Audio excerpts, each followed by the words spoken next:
Welcome to Golf Fundamentals, Grip and Aim. In this training video, we'll cover the essential techniques for gripping the club correctly and aiming with precision, two foundational skills every golfer needs to develop. The grip is defined as the placement of the hands on the golf club. Its primary influence, what instructors call a law, is on the direction of the ball flight. As Bobby Locke said, unless a player gets his or her grip correct, trouble begins immediately. And Arnold Palmer put it this way: the grip is the crucial junction point from which all the body's strength and rhythm are transmitted to the club. Three key things to remember about the grip. First, the correct grip is not a natural placement of the hands and will not feel totally comfortable at first. It must be learned. Second, generally, the palms should tend to face one another, though this varies based on body size and strength. Third, the player should remain somewhat relaxed while maintaining awareness of the club face position throughout the swing. Now let's cover the 4 P's of the grip. The first P is placement, and it relates to how far up or down the shaft the player places their hands on the club. Juniors and ladies with short fingers or lower grip strength often use the 10-finger grip, which allows greater coverage of the rubber grip surface. However, the disadvantage is that the leading side tends to be weak, with a tendency to apply leverage from the trailing side during the downswing. Harry Vardon developed the overlapping grip, also called the Vardon grip, where the leading hand is fully on the club and the little finger of the trailing hand covers the first knuckle of the leading hand. The disadvantage is that it requires very strong hands to control. Many years ago, both Jack Nicklaus and Tiger Woods used the interlocking grip, where the little finger of the trailing hand and the index finger of the leading hand are interlocked to unify the hands and secure better control. The key disadvantage? Players must guard against interlocking so tightly that the club shifts into the palm, which significantly reduces wrist mobility. The second P is positioning, the most important of the 4. Positioning refers to the rotation of the hands on the grip, either clockwise or counterclockwise, traditionally described as strong or weak.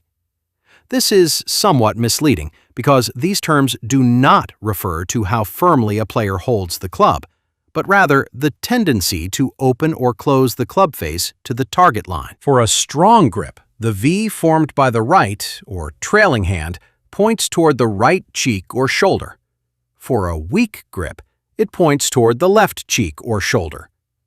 A neutral grip has the thumbs aligned on the club and the V formed in both hands points toward the player's nose. The third P is pressure, probably the most elusive of the 4. Pressure describes the force an individual applies to the club as they hold it. The key terms to keep in mind are light and firm. A classic analogy: squeeze the grip as if squeezing the contents out of a tube of toothpaste. A personal favorite from instructors: hold the club loosely with the right hand, as if holding a condiment-loaded hot dog at an Atlanta Braves baseball game. Remember, the faster a club is swung, the greater the centrifugal force pulling away from your hands. Instinctively, grip pressure increases to match that force. But increased grip pressure is not welcome during a golf swing. The fourth P is precision. The player can choose to grip the club in the exact same manner every time, or be careless and imprecise. The difference of just 1/2 inch in hand placement can result in a tee shot as much as 40 yards offline.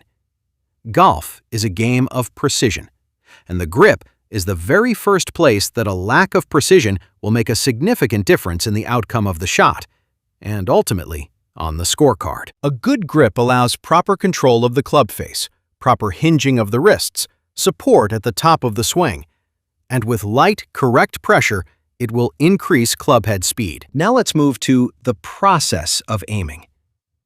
Aim can be defined as the combination of alignments of the club face and the body in relation to the target.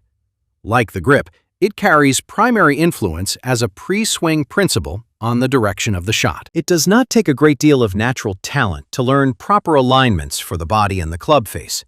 but it will require the greatest amount of mental focus. When aiming the club face, studies have concluded that using the leading or bottom edge of the club face squared up to the target produces more consistent results than using the top edge.